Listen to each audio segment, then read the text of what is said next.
We got married yesterday. That's what my daughter-in-law said. 6 tiny words, and somehow each one felt like its own knife. I remember standing there in my living room doorway, holding a tray of tea I'd made for them, my son and the woman he'd been dating for barely a year. The sun was sliding in through the window just right, landing across her face as she smiled at me like she'd given me good news, like she'd told me something sweet, something ordinary. But instead, she said that. I felt my hands tremble. The cups rattled, and for a second, all I could hear was the ticking of the old wall clock behind me. Slow, loud, too loud. My son, Daniel, didn't even look at me. He stared at the floor, one hand shoved deep in his pocket, the other holding her wrist, a gesture that felt protective, possessive, or maybe guilty. I couldn't tell yet. His shoulders rose and fell once, like he was bracing himself for whatever was about to happen next. I set the tray down on the coffee table before I dropped it. My voice sounded strange, thin, soft, like it belonged to someone else. Married? Yesterday? She nodded, that same soft smile on her face. Yes, it was very small, very sweet. We didn't want to wait. Didn't want to wait. I don't know why that phrase hit me the way it did. Maybe because all I ever did in my life was wait. Wait for faithfulness. Wait for honesty. Wait for the truth. Wait for my son to come back to me when he pulled away. Wait for the life I thought I deserved. But they? 2 young people with the world at their feet, they couldn't wait even a day longer. Daniel didn't lift his eyes. Not even once. I took a slow breath. The air felt heavy in my chest, like I was swallowing stones. Well, I said quietly, congratulations. It came out calm, the kind of calm only years of disappointment can teach a woman to perfect. Because the truth is, I had imagined this moment for so long. My son getting married, me helping him choose a suit, sitting in the front row, crying as I watched him promise himself to someone he loved. But never, not once, did I imagine hearing the words after it had already happened. And certainly not being told like this. Not like a detail they forgot to mention. Not like I was an afterthought. My name is Lena, and I'm a 54-year-old mother who spent most of her life trying to raise a boy into a good man. Not a perfect man, just a man who knew how to love, how to stand tall, how to be honest. I raised him alone. His father left when Daniel was 9, disappearing into a new marriage and a new life like we were nothing more than a chapter he'd outgrown. It took me years to understand that some people don't leave because of you, they leave because they were always halfway out the door.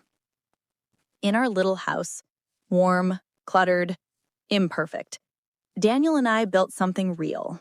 We ate dinner at the small round table near the window. We argued, laughed, made birthday cakes even when they sank in the middle. I taught him how to tie his tie for school dances. He'd stand on the stair landing and ask how he looked, and I'd pretend not to cry at how fast he was growing. We were a team. Just us. At least that's what I thought. When he went to college 2 hours away, the silence in the house felt unfamiliar, like I was living inside someone else's home. I filled it with projects, painting the hallway, rearranging furniture, cooking new recipes that made too much food. But every Friday he'd call, and every Sunday he'd come home with laundry and stories, and a smile that said he still needed me. Until he met her. Her name was Emma. Pretty, soft-spoken, polite enough to put on a good first impression. She worked at a bakery and smelled like warm sugar every time she came over. At first I liked her. She seemed harmless, sweet even. Someone who might love my son and build a life with him someday. Not too soon, not rushed. But little by little, something shifted. It wasn't anything obvious, nothing dramatic, just little things. She stopped making eye contact when she greeted me. She'd answer questions with half sentences.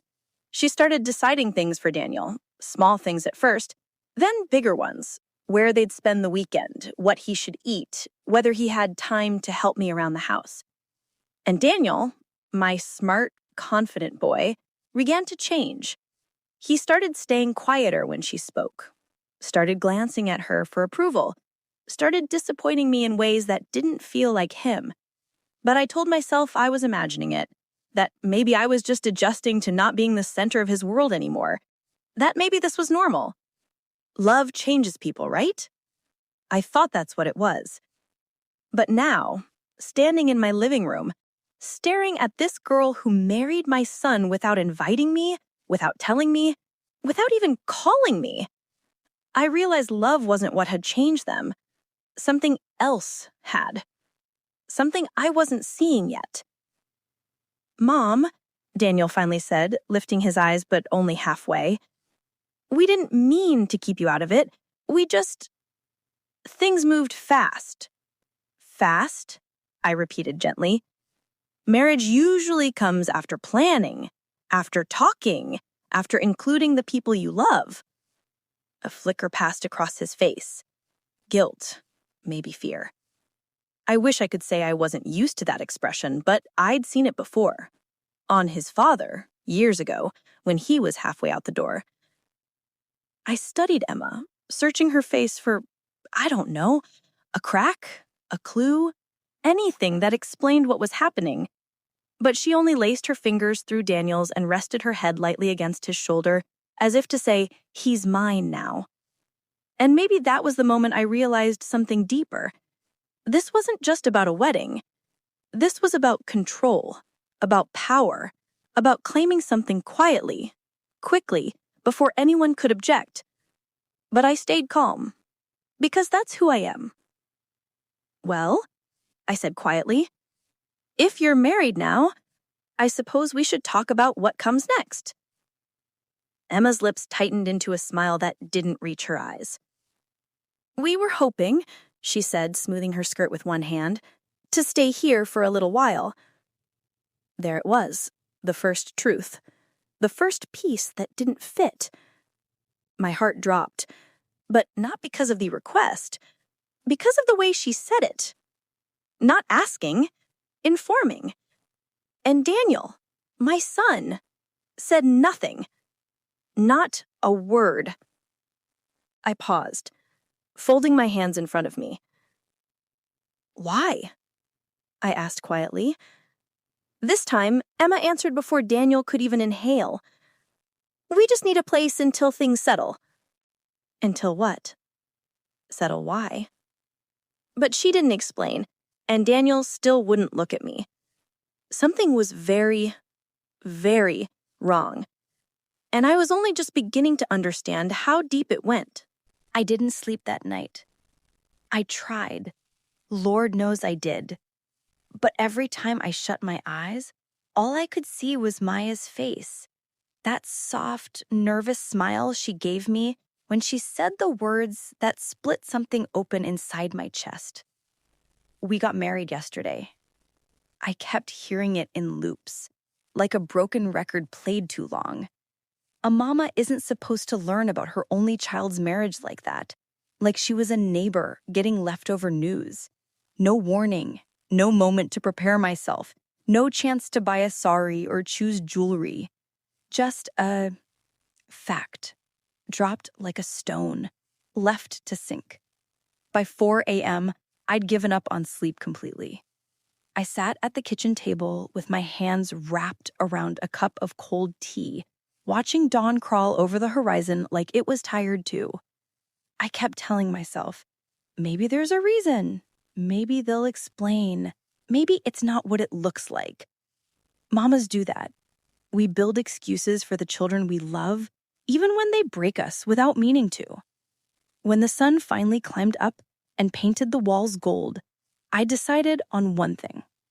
I had to hear it from my son, not through a smile, not through a daughter-in-law trying to be polite, but from my child's own mouth. I dialed Arav's number with fingers that wouldn't stop trembling. He picked up on the second ring. "Ma?" His voice was thick, like someone who hadn't slept either. "Arav," I said steadily, even though my heart was shaking like a leaf. "Beta, when were you going to tell me?" Silence. Not a normal silence, the kind that grows heavy, full of guilt and words unsaid. I was going to, Ma. I just didn't know how. Didn't know how? Those words stung more than I expected. Arav, you think a mother needs a perfect speech? You could have just said, Ma, I'm getting married. Anything would have been enough. Another long pause. Ma, it happened fast. Too fast. My grip tightened around the phone. What do you mean fast? You've been with Maya for 2 years. Fast isn't the problem here. Something else is going on. Tell me. I could hear him inhale. Deep, shaky. And for the first time, fear crawled into my spine. Arav? I whispered, my voice suddenly small. Beta, what happened? He didn't answer. Not directly. Instead, he said, Ma, can we talk in person? Today? Just us? I'll come by. That's when I knew. There was something bigger underneath this. Something he wasn't ready to say over the phone. Something he needed to look me in the eyes for. Come, I said softly. I'll make tea. There is nothing longer in this world than a mother waiting for her child with a heavy truth. I cleaned the living room. Then I cleaned it again. Then I rearranged the cushions, even though they were already perfect. Anything to keep my hands busy so my mind wouldn't drown. Around noon, I heard footsteps outside, slow, hesitant. When I opened the door, my son stood there. And in the first glance, I knew the boy who left yesterday wasn't the man standing in front of me now. His eyes were different. Not happy, not excited, not married man glowing, but worried, weighted, carrying something he didn't want to carry. Arav, I breathed, come inside. He did, quietly. I made tea. He didn't touch it. I sat down across from him and folded my hands, waiting. He kept staring at them. Finally, he whispered, Ma, Maya is pregnant. My heart froze. Not because he said she was expecting. I've always wanted grandchildren, and love doesn't scare me. No, it was the way he said it. The way his shoulders collapsed around the words. I looked at him carefully. And? He swallowed. It wasn't planned. I nodded. And? Arav's hands began shaking. Ma, she's 2 months pregnant. My eyes narrowed. Arav? 2 months? He nodded. And you two were separated 2 months ago. He closed his eyes. My breath caught. Slow, painful, cold spreading all through my chest. Arav, I whispered carefully, are you telling me the baby might not be yours? His jaw tightened. A single tear slipped down his cheek. She says it is. She swears it is. But I don't know, Ma. I don't know. The room spun for a moment. I felt something inside me fold inward. Not anger, not judgment, but a deep, aching sorrow. Oh, Beta, I murmured, reaching for his hand. He didn't pull away. He squeezed mine like a drowning man holding on to land. She begged me not to leave me, Ma. She was scared, alone. Her parents don't support her. She said she needed me, and his voice cracked. I couldn't walk away. That's when I understood. This marriage wasn't built with joy. It wasn't built with celebration or music or the laughter of two families coming together. It was built on fear, on desperation, on a young man trying to do what he thought was right, even if it wasn't right for him. Arav, I whispered softly, did you marry her out of love or out of responsibility? His tears fell silently. And that was my answer. I sat back slowly, unsure whether to cry or breathe. Does she know, I asked quietly, that you have doubts about the baby? He shook his head instantly. No, she can't know. She's already overwhelmed. And Ma, I don't want to hurt her. She's not a bad person. She's just scared. I closed my eyes for a moment. My son, my gentle, soft-hearted boy, he was trying to carry a burden too heavy for him. Arav, I whispered softly, what do you want? He looked up at me, red, exhausted. And that's not what I asked. He hesitated. The room held its breath. Finally, in the softest, most broken voice I had ever heard from him, he said, I don't know, Ma. I truly don't know. Right when the air between us felt like it might crack, there was a knock at the door. A timid, hesitant knock. A knock of someone unsure they belonged. Arav's eyes widened. He wiped his tears quickly. That's her, he whispered. She came with me, she just waited outside. My heart tightened. Slowly, quietly, I stood up and walked toward the door. Hand on the knob, deep breath. When I opened it, Maya stood there. Small, nervous, hands twisted together, eyes filled of fear and a fragile hope. Ma, she whispered, please, can I talk to you? And the way she said Ma, like she wasn't sure she had the right, made something shift inside me. Not forgiveness, not anger, but an ache, sharp and complicated. Because this wasn't just about a marriage, or a pregnancy, or secrets. It was about 3 lives tangled together in a moment none of us expected. I stepped aside. Come in, Maya. She walked in slowly. Maya stepped inside like someone entering a temple, quiet, cautious, and afraid to disturb the air. Her eyes didn't meet mine at first. She looked at the floor, her fingers twisted together like she was holding on to them for courage. Arav, I said gently, give us a moment. He hesitated, but when I nodded, he stood and walked to the balcony, closing the door behind him. When the latch clicked, the silence between me and Maya thickened. Not hostile, but heavy, like 2 hearts carrying too many unspoken things. I motioned toward the sofa. Sit. She did, slowly, like the cushion might judge her. For a moment, neither of us spoke. Then, in a barely audible voice, she murmured, Ma, I'm sorry. Her apology wasn't loud, wasn't dramatic. It was soft, the kind of soft that carries more pain than shouting ever could. Why, Ma? I asked quietly. Why did you hide your wedding from me? Her chin trembled, but she lifted her eyes and met my gaze for the first time. And that's when I saw it. Fear? Yes. Guilt? Yes. But beneath all of that, a deep sadness, old, layered, the kind that doesn't form overnight. Because I didn't want you to hate me, she whispered. I blinked. Hate you? Ma, why would I hate you for marrying my son?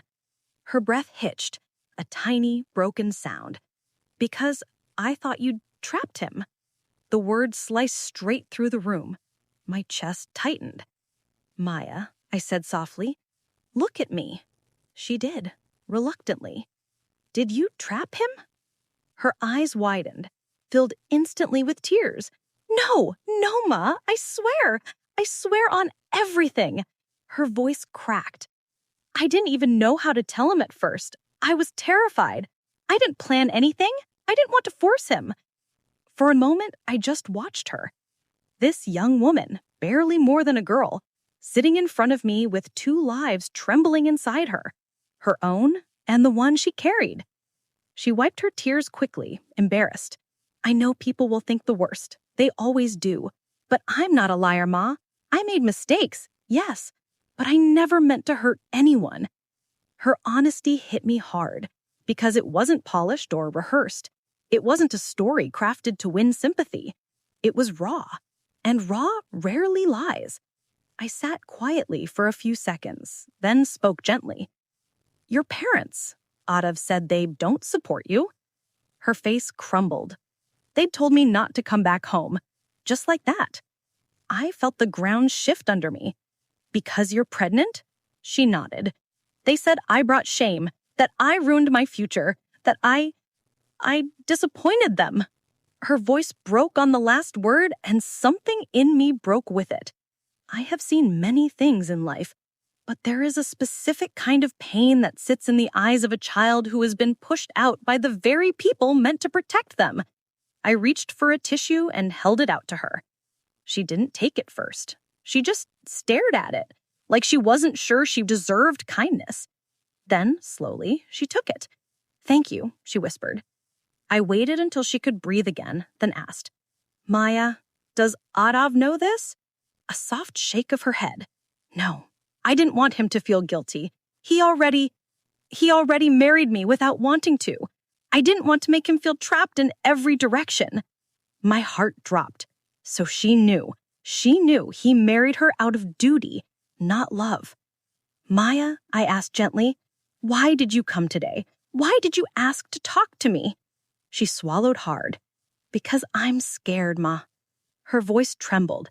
And because I need you to hear the truth before everything gets worse. I leaned forward. I'm listening. She twisted the tissue in her hands. Ma, the baby is Adav's. Her voice wasn't shaky anymore. It was steady, firm, final. I nodded slowly. Maya, if you're telling the truth, why didn't you wait? Why rush into marriage without family, without blessings, without even telling me? Her eyes filled again. Because I didn't think he would stay. The room went still, completely still. I felt my heart beat in my throat. She took a shaky breath. When I found out I was pregnant, I told him. But Adav, he shut down. He got so quiet. He didn't say anything. And for days he wouldn't talk to me properly. I thought he was going to leave. Her voice softened into something so small it nearly disappeared. And I panicked. My fingers tightened around the edge of the sofa. She continued in a whisper. I didn't want to lose him, Ma. I didn't want this baby to grow up without a father. I knew he wouldn't call you. I knew he wouldn't plan anything. He was too scared. So I told him we should just register it quietly. Just us. No pressure. No families. Her breath shook again. It was my idea. Her words hung in the air like smoke. I inhaled slowly, deeply. So you hid the wedding because you were afraid he would leave? She nodded. A single tear slid down her cheek. And because I thought if I came to you first, you'd tell him he deserved someone better. My chest ached. Not from anger. From something deeper. Something painfully human. Maya, I said softly, why would you think I'd say that? She looked down. Because I don't come from a family like yours. I don't have support. I don't have money. I don't have anything to offer except myself. And I thought you'd look at me and see trouble. I exhaled, a long, heavy breath. Maya, I don't know you well yet, but I don't decide someone's worth based on money or mistakes. She blinked, almost like she didn't believe me. I'm not angry that you're pregnant, I added softly.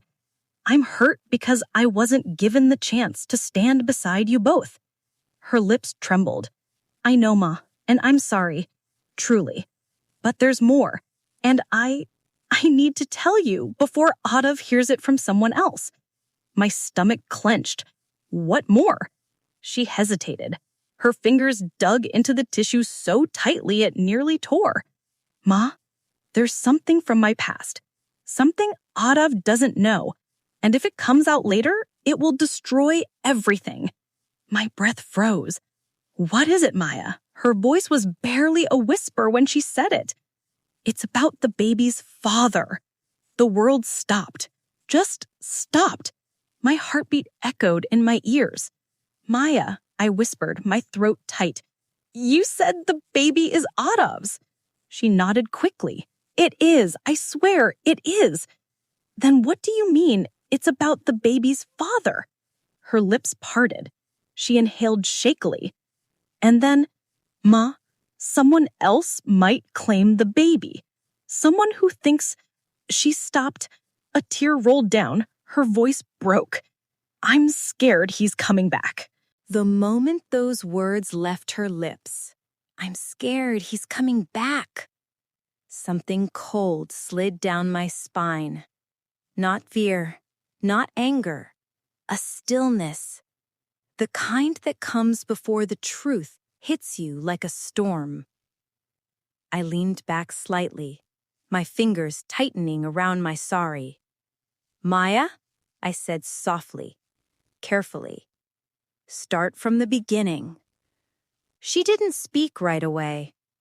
Her throat worked, like she was trying to swallow something too heavy, too jagged. Then finally, in a fragile, trembling voice, she whispered, "There was someone before Arav." A quiet confession. No drama, no excuses. Just truth laid bare. I kept my eyes on her, calm, steady. Was it serious? I asked. She hesitated, then nodded. Yes, I thought he would be my future. The pain in her voice was unmistakable. The pain of someone who still carried scars she never meant to show. What happened? I asked quietly. She took a slow breath, the kind people take before revisiting a wound. His name was Rohan. We met in college.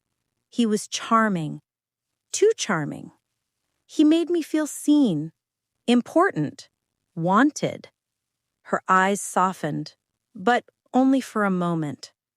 Then they hardened. He also made me feel small. My eyebrows pulled together. How? She looked down at her hands, twisting that tissue again. At first, he was protective. Then he became jealous, then controlling. Slowly, everything became about him, his moods, his demands, his temper. Her voice dropped to a whisper. And I didn't realize how deep I had fallen until it was too late. I felt a quiet ache in my chest. Abusive relationships often look nothing like monsters, just patterns you learn too late. Did he hurt you? I asked gently. She lifted her eyes. Not physically, but emotionally. He drained everything out of me. That was enough. Pain doesn't need bruises to be real. So, how did it end? I asked quietly. Her jaw tightened. I found out he was dating another girl from his hometown for months. And when I confronted him, she exhaled shakily. He laughed. He told me I should have expected it, that I wasn't enough for him, that I was lucky he stayed as long as he did. My stomach knotted. I could picture it. The arrogance, the cruelty. Young men like that break hearts not out of malice, but out of boredom. I walked away, she continued. I promised myself I'd never let him near me again. Her eyes drifted, unfocused, not looking at me, but at the memory. But he didn't like being left. Fear flickered across her face. He followed me to my hostel. He called from different numbers. He sent long messages, some begging, some threatening. A chill crawled up my arms. And then I asked, voice low.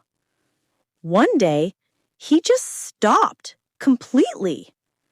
A long pause. I thought it was over. I thought he'd moved on. And that's when Arav came into my life. Her voice softened, a small warmth flickering through the sadness. Arav was different. He was calm, gentle. He listened. He didn't make me feel small. Maybe that's why I held on to him so tightly. She looked up at me with wet eyes. Maybe too tightly. I let her speak without interruption. Sometimes the truth needs space to breathe. What does Rohan have to do with the baby? I asked carefully. Maya swallowed hard. That's the part I'm scared to say out loud. She wrapped her arms around herself, as though holding her ribcage together. Go on, I encouraged softly. She took another breath, this one trembling, uneven. There was a week, just 1 week, before things ended with him and began with Arav, and Rohan knows about it. He's convinced the baby could be his. My chest tightened. Could it? I asked quietly. She shook her head immediately. No, Ma, it's Arav's. I know it is. I'm not confused. I didn't overlap, not the way people assume.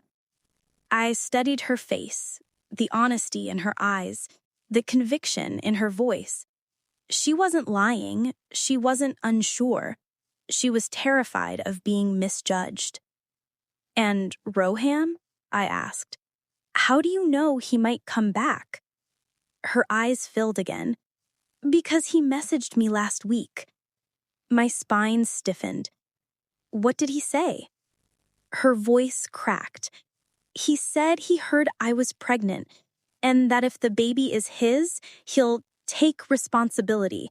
His words. I didn't like the way she said, take responsibility. There was something threatening hiding beneath those words. Did you reply? She shook her head violently. No, I blocked him immediately. But Ma, her breathing quickened. What if he shows up? What if he tries to force something? What if he tells Arav lies? What if... Maya, I said gently, raising a hand. Breathe. She pressed a hand to her chest like she was trying to steady her own heartbeat. I'm scared, she whispered. Yes, I made mistakes, but I'm not bad. I didn't cheat Arav. I didn't deceive him. But if Rohan tells his version first, Arav will think the worst of me. And I can't survive that, Ma. Not now, with everything happening. I took a long breath and let my voice soften. Maya, why didn't you tell Arav any of this before? Her answer broke me a little bit. Because he already married me out of fear, not love. And I was afraid that if he knew my past, he wouldn't find a single reason to stay. Silence wrapped around us. Thick, aching silence. I sat with her words, feeling their weight, their vulnerability, their truth. Then I reached out and placed my hand gently on hers. Maya, I said quietly, secrets don't protect relationships. They poison them. She nodded slowly, eyes wet. I know, Ma. That's why I came. I don't want to hide anything anymore. Not from you, and not from him. But I'm scared I've already ruined everything. I squeezed her hand. You haven't ruined anything, I murmured. But we need to handle this carefully. Rohan is not just a chapter. He's a threat. And secrets have a way of finding the light. Her lips parted in fear. What do we do? I inhaled calmly. You tell Arav the truth. Today, before anyone else can twist it. Her breath caught. Will you be with me when I tell him? I nodded. Yes, Maya, I will stand with you. But you must stand in your truth, not in fear. She dropped her head, overwhelmed. And that's when the balcony door slid open behind us. Arav stepped in, his face tense, his eyes sharp. "Maya?" he said slowly. "Are you hiding something from me?" Maya froze. Her entire body stiffened. I turned my head sharply. "Arav," I said, my tone calm but firm, "give us—" But he cut me off. I heard everything. My breath left my body. Maya go pale, white as paper. Arav stepped forward, jaw clenched, voice shaking with betrayal and panic. "Who the hell is Rohan?" For a moment, the world felt too still. The air didn't move. My breath didn't move. Even the curtains stopped swaying, frozen like the scene itself was holding its breath. Maya didn't speak. She couldn't. Her lips parted, but no sound came out, only a trembling inhale, the kind a person takes when they can't tell if they're about to explain or collapse. Arav stood in front of us, his chest rising and falling too quickly, his eyes sharp and confused and wounded all at once. His voice came out low, strained. "Maya, tell me, who is Rohan?" Maya's fingers dug into her own arms.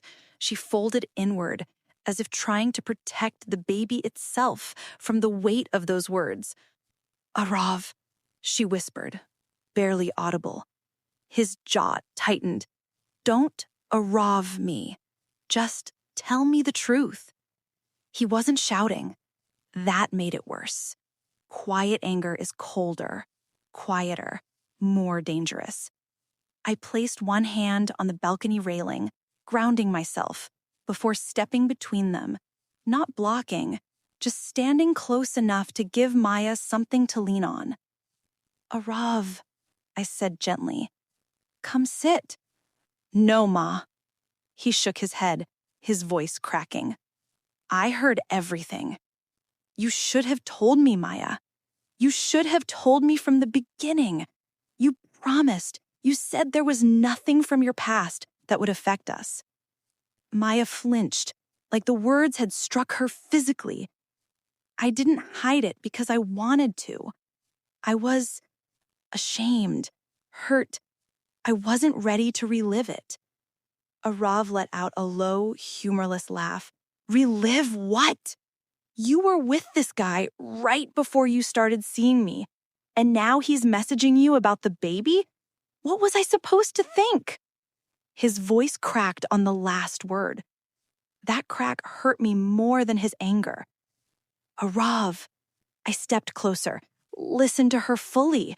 You only heard pieces." "I heard enough, Ma." He said softer, but firm. "She said there was 1 week, that he thinks the baby could be his." Maya gasped, her face twisting in pain. "No, Arav. It's not true. He's manipulating." He turned to her, eyes sharp with hurt. "Then why didn't you tell me he existed?" Maya's breath stuttered. "I was afraid, Arav," she whispered, tears spilling over. "You already married me because you thought you had to, not because you wanted to. I didn't want to give you another reason to feel trapped." Those words stunned him. He blinked. Once. Twice. "What are you talking about?" he whispered. "You didn't marry me out of love," she said, voice trembling. "You married me because you thought I was fragile, because you felt responsible, because you're a good man who doesn't walk away from someone hurting." Arav stared at her, his breath uneven, hands dropping to his sides. The anger began to dim, replaced with something more complex, more painful. "Maya," he breathed. "That's what you think of me?" She wiped her cheek with trembling fingers. "That's what you made me believe," she whispered. Silence again. But this silence wasn't cold. It was raw, fragile, 2 hearts standing exposed. Then Arav spoke again, his voice quiet but wounded. I married you because I couldn't imagine waking up knowing I let someone walk out of my life who made me feel something I didn't even understand yet. Maya's breath caught. He looked down, almost embarrassed by his own confession. You weren't a responsibility. You were... He broke off. I didn't have the words then. Maybe I still don't, but don't ever say I married you out of pity. Maya's tears fell harder now, but softer, different. She clutched her stomach with one hand, as if grounding herself. Arav, she whispered, voice shaking. I didn't tell you about Rohan because I was trying to protect what we were building. I didn't want my past to crawl into our present. But it has, he said quietly. She nodded, a tear slipping down her jaw. I know. And now he's reaching out? Arav asked, voice low. Yes, she admitted. But I blocked him. I didn't reply. I don't want him anywhere near me. Or our baby, I swear to you. Arav swallowed hard. He turned to me, the way he used to when he was a little boy and didn't know what to do after breaking something he loved. Ma, what am I supposed to do with this? I placed my hand gently on his arm.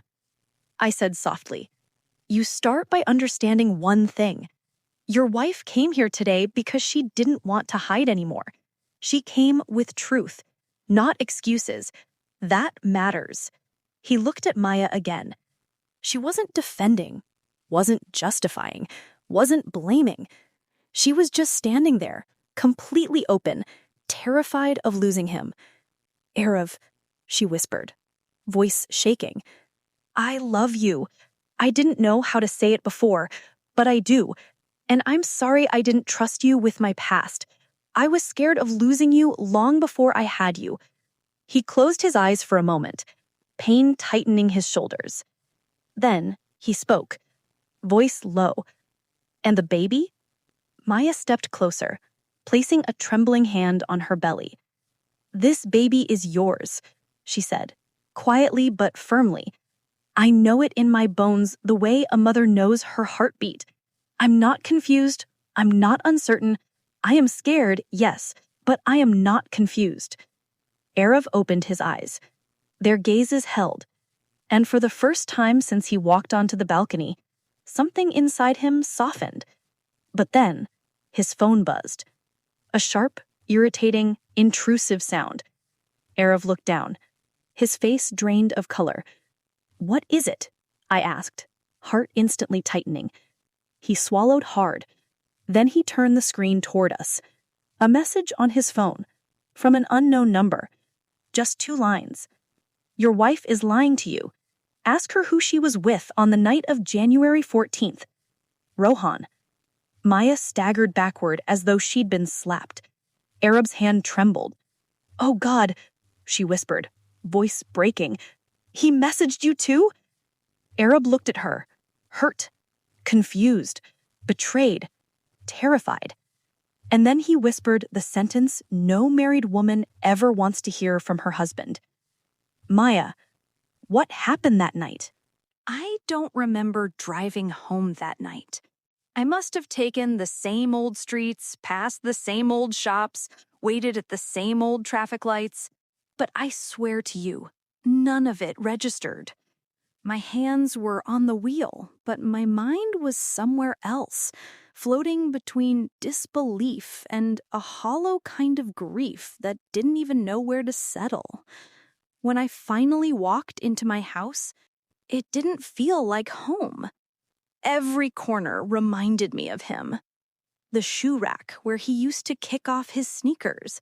The dining table where he'd sit and tell me everything. Everything. From who he liked in school to what he wanted to be when he grew up. The couch where we would sit on Sundays and watch his father's favorite shows, even after his father passed, like some little ritual that made the house feel full again. But that night, the house felt dead. And here's the hard part to admit. For the first time since his birth, I felt like I wasn't his mother. He had built a whole new world, and he didn't even think I deserved to be in it. I sat on the couch and stared at the wall, whispering one question over and over. How could my own child forget me? I tried to reason with myself. Maybe they really didn't plan it. Maybe they really were confused. Maybe they didn't want to stress me. But deep down, the truth scratched at me. A wedding isn't a surprise. Leaving your mother out is a decision. Hours passed. I didn't eat. I didn't move. I just sat there with 1,000 pieces of a heart I didn't know how to glue back. The next morning, my phone buzzed around 8 a.m.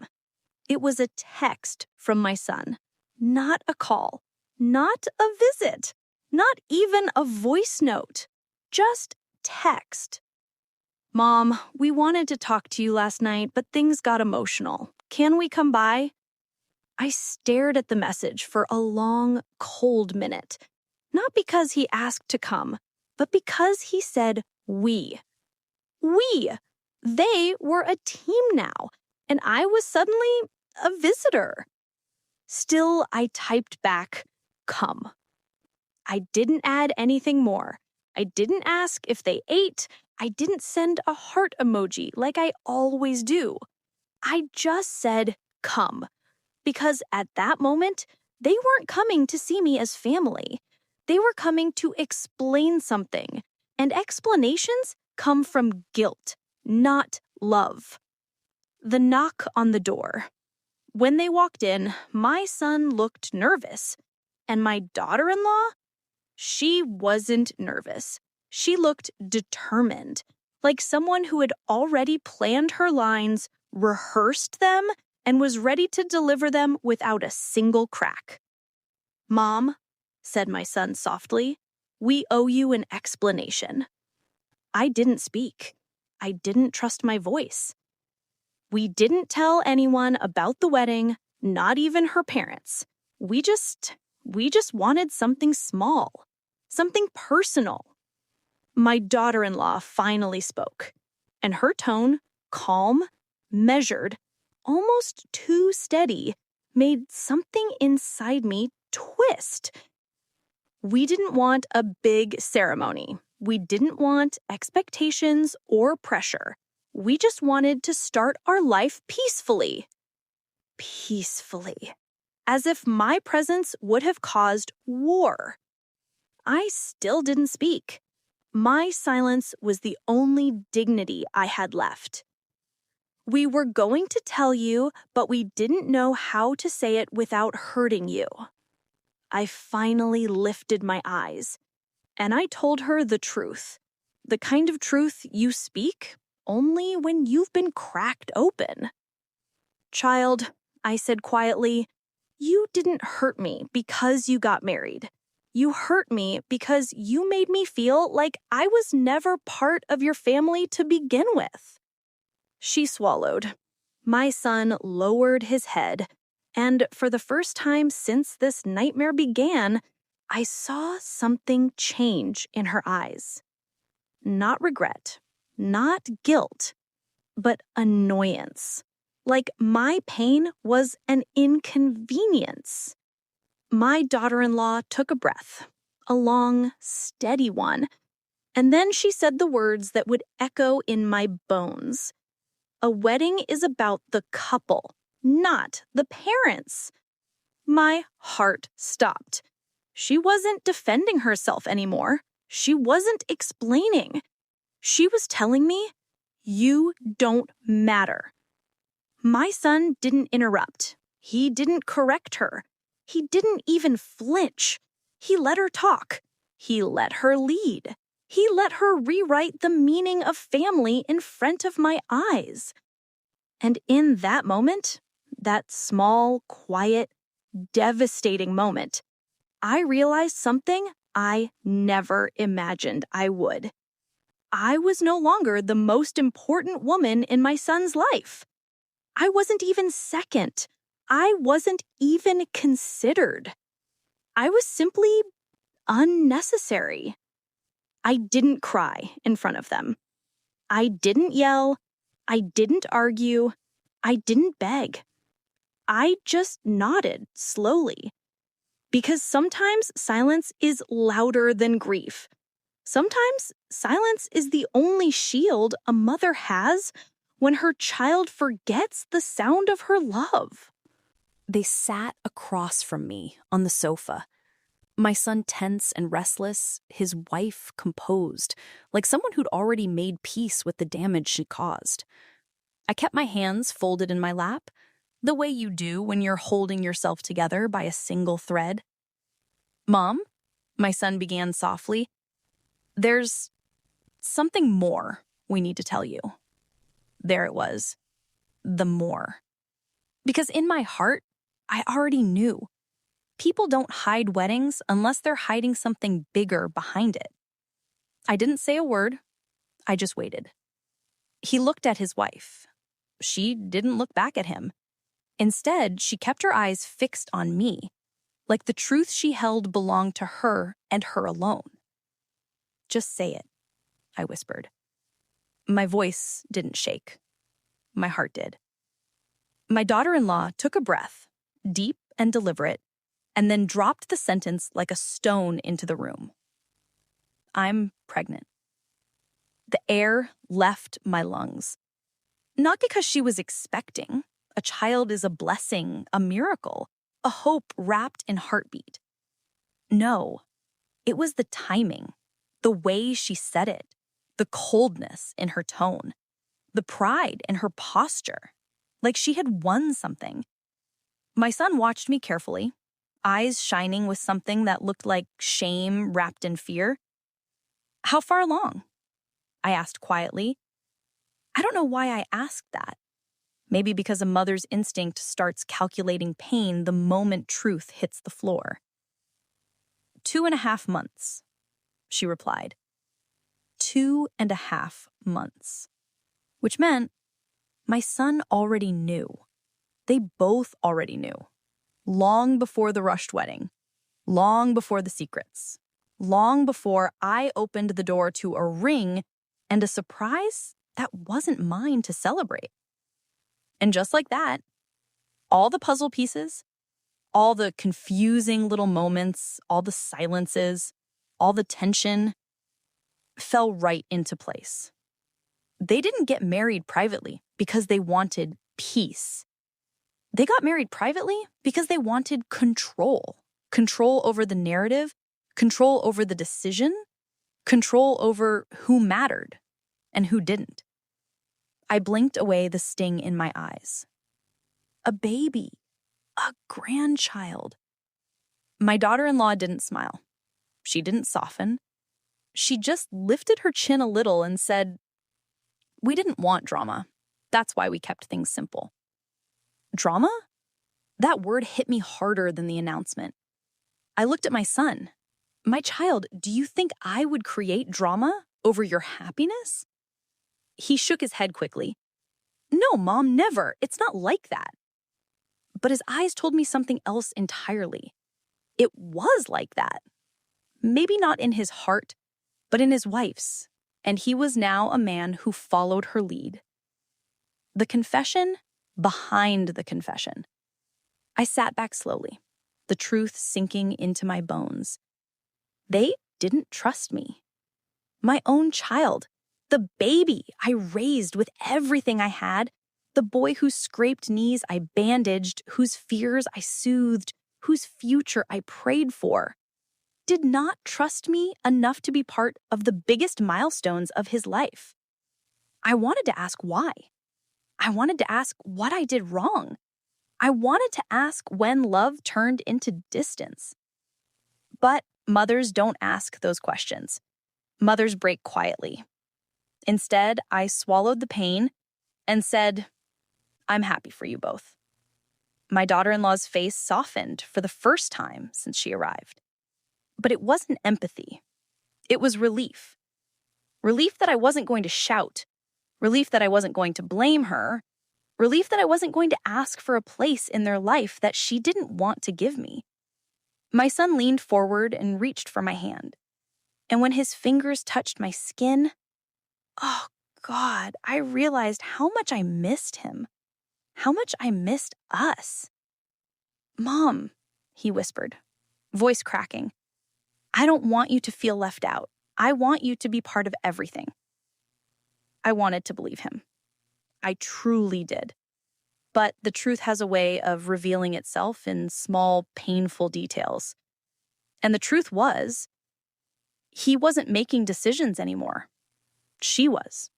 And her decisions didn't include me. The warning I didn't expect. They stood up to leave after some time, the air thick with words unsaid. But just as they reached the door, my daughter-in-law turned back. Her hand rested on her stomach. Her eyes held a calmness that felt almost rehearsed. "Just one thing," she said quietly. "Once the baby comes, I want to keep things low stress. I don't want too many people interfering." Interfering. She meant me. She didn't need to say it. I heard it. Loud, clear, final. My son froze. He looked at her, startled. He hadn't expected her to say that. But he didn't correct her. He didn't interrupt. He didn't defend me. He stayed silent. And that silence told me everything. My place in his new life was shrinking, shrinking, shrinking, until I wasn't even sure I would get to hold my own grandchild. For 3 days after their visit, the house felt heavier than usual, as if silence had settled into the walls and refused to leave. I moved slowly through my routines, boiling tea, watering the plants on the windowsill, folding clothes that weren't yet dry enough to fold. Everything felt fragile, like one wrong step and I'd shatter. I wasn't angry. Anger is loud. What I felt was quiet, the kind of quiet that lives deep in your chest and makes you dread simple things. The phone ringing, footsteps outside, even your own thoughts. My son didn't call in those 3 days. I didn't expect him to. But on the 4th morning, something unexpected happened. My phone buzzed with a message from my daughter-in-law. Not my son. Her. I stared at the screen for a long moment before I opened it. It was a single line. "Before you come by again, let me know. I don't want surprise visits during my pregnancy." My breath stopped. Not "hope you're well," not "just checking in," not "we'll come see you soon." Just a rule, a boundary, a warning. Something inside me tightened. Not a spark of fury, but a slow, deep ache that spread from my ribs outward. I sat down at the kitchen table. The tea had already turned cold. I typed back, "I wasn't planning a visit, but thank you for telling me." Simple, neutral, kind. She responded instantly, as if she had been waiting for my reply. "Good. Stress is really bad for the baby." Stress. There it was again, that word they kept trying to attach to me like a label I never wore. I put the phone face down and closed my eyes. For a moment, I let myself imagine holding my grandchild one day. Soft skin, tiny fingers curling around mine, that new baby smell that fills your chest with warmth.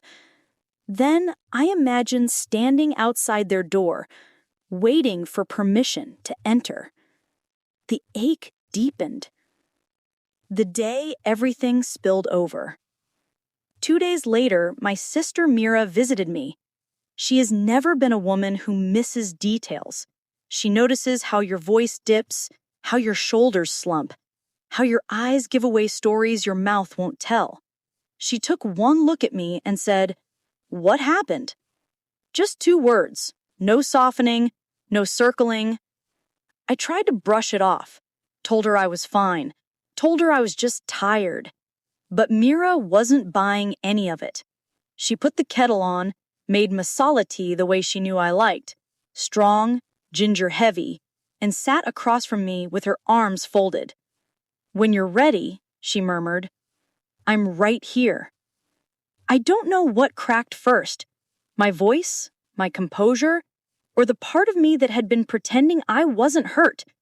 But something did, and once it cracked, everything slipped out, quietly, like water through fingers.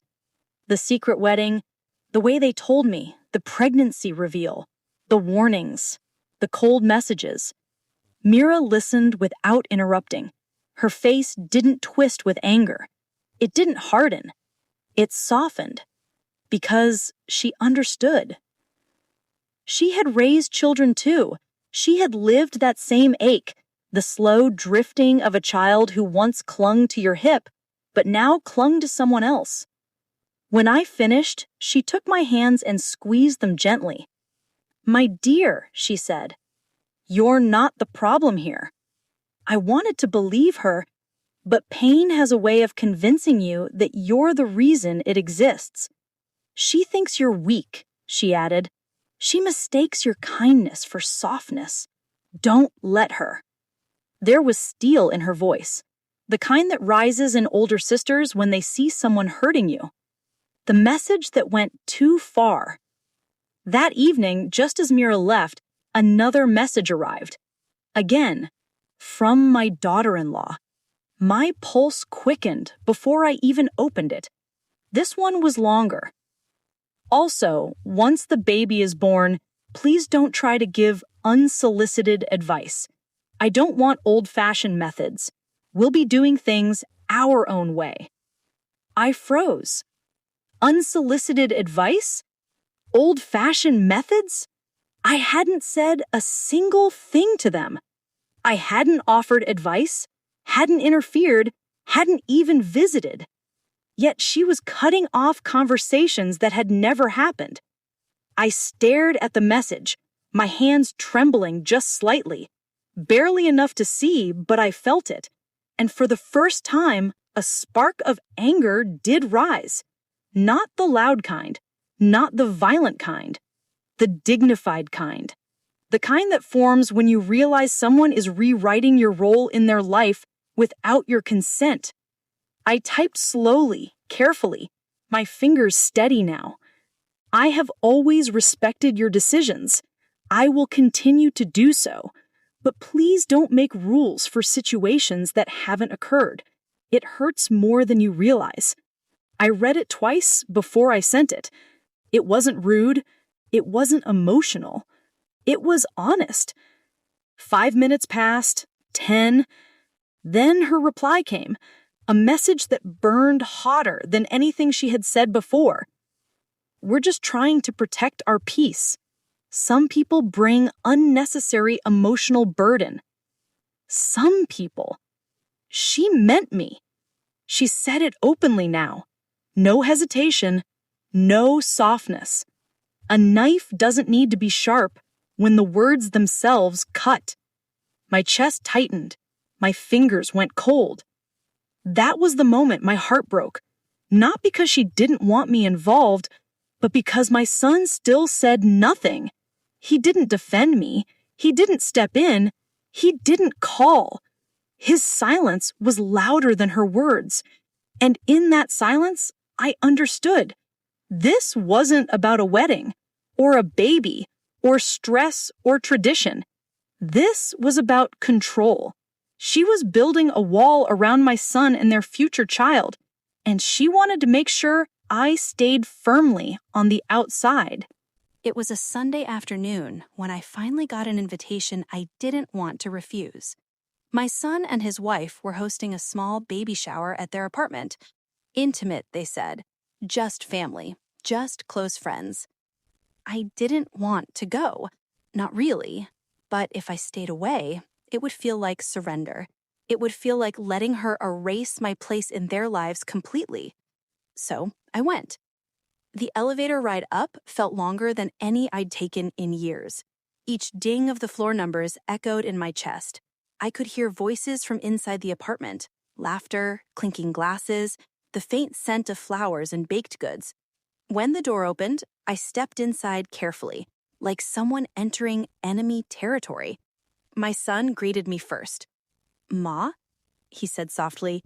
He looked tense, guilty even. "I'm glad you came." I nodded, keeping my expression neutral. Then I saw her, my daughter-in-law, standing in the middle of the room, her posture perfect, her smile wide. But her eyes, oh, her eyes, cold as winter ice. "Mom," she said brightly, the way someone who knows they've cornered their prey might chirp. "Come, sit over here." I chose a seat at the edge of the table, visible, but not central. Not part of their peaceful family circle. And for the first hour, everything seemed polite. Forced laughter, small talk, the kind of conversation that doesn't touch the heart. The casual slap. It was when she casually mentioned the wedding that everything broke.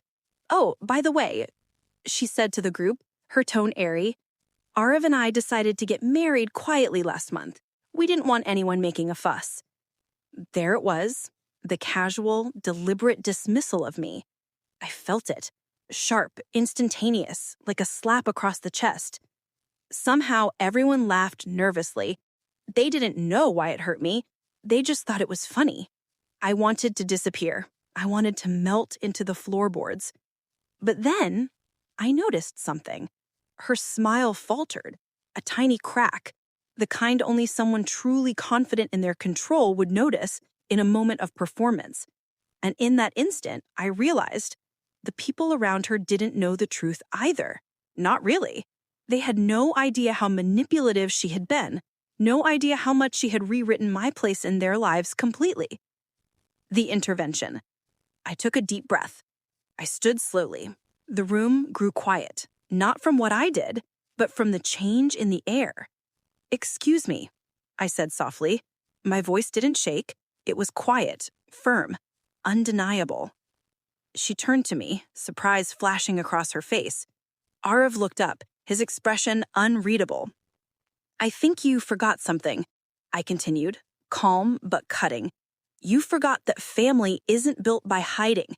It's built by including, and it's maintained by respect." There it was, the word that hit harder than any accusation. Respect. She opened her mouth, probably to argue, probably to assert herself, but before she could, a voice from behind the group spoke.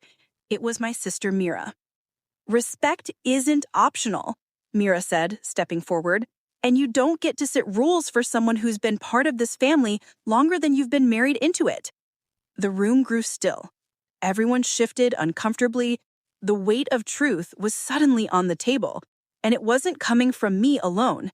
My son looked down at his hands. He hadn't expected this. The daughter-in-law's perfect composure cracked slightly.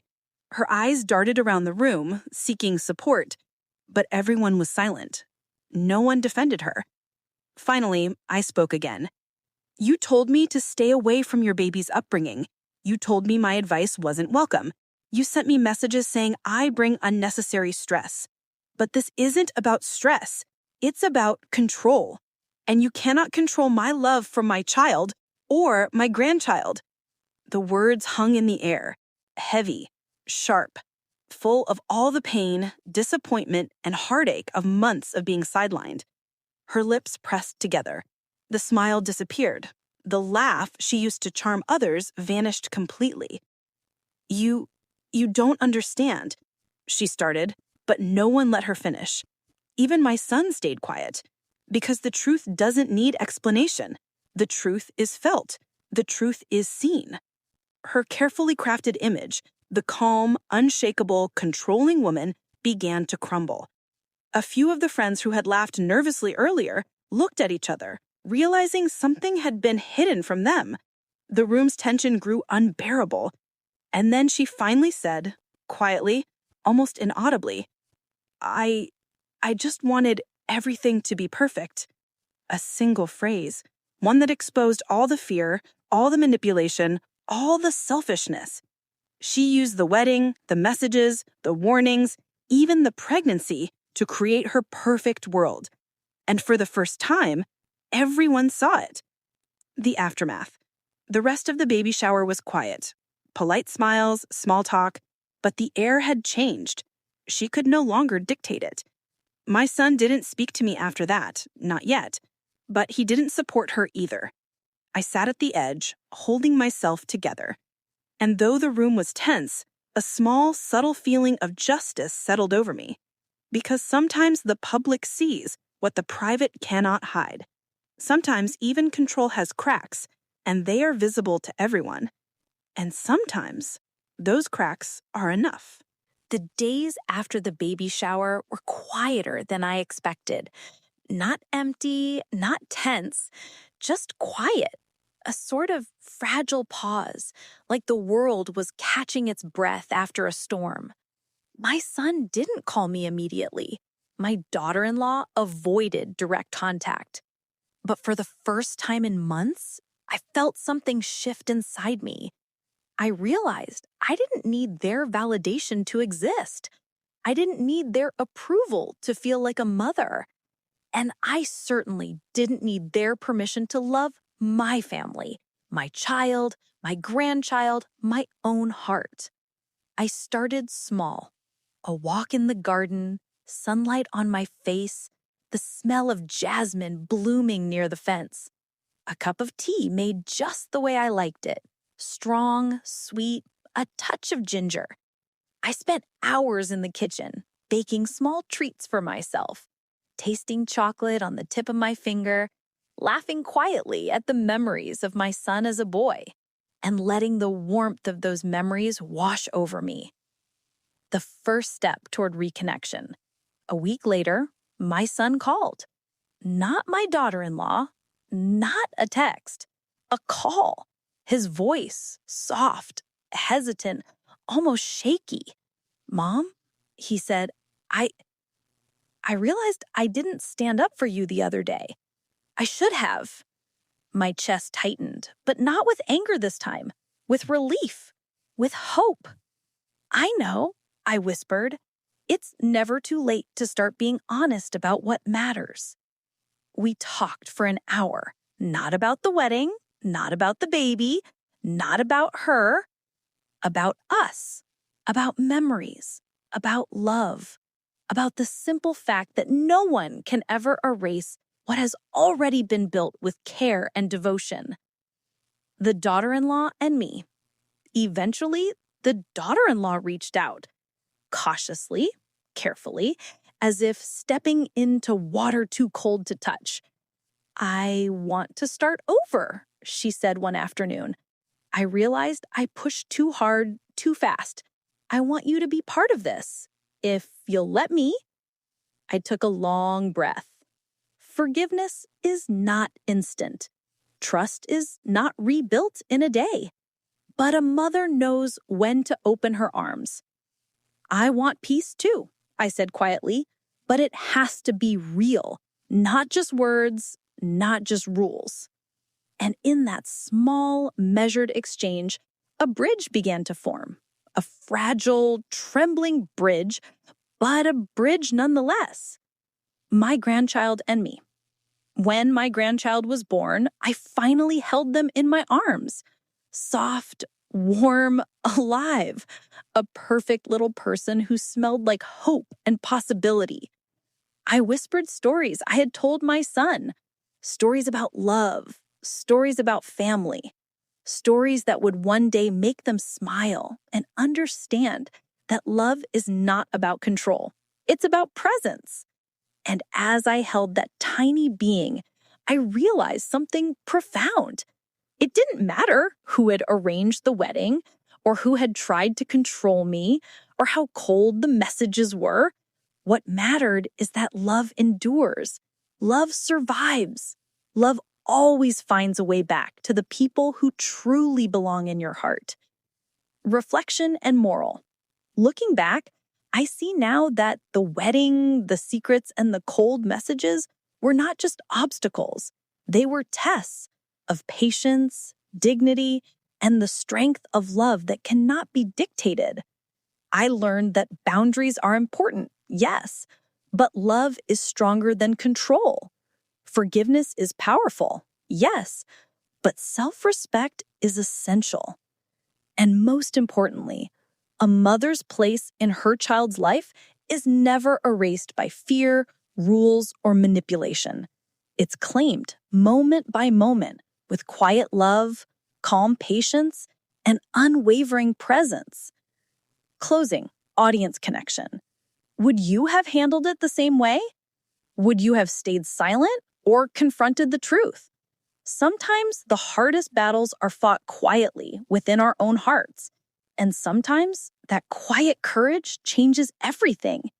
If this story touched your heart, consider subscribing for more real-life tales of love, betrayal, and healing. And tell me in the comments, how would you reclaim your place when someone tries to erase it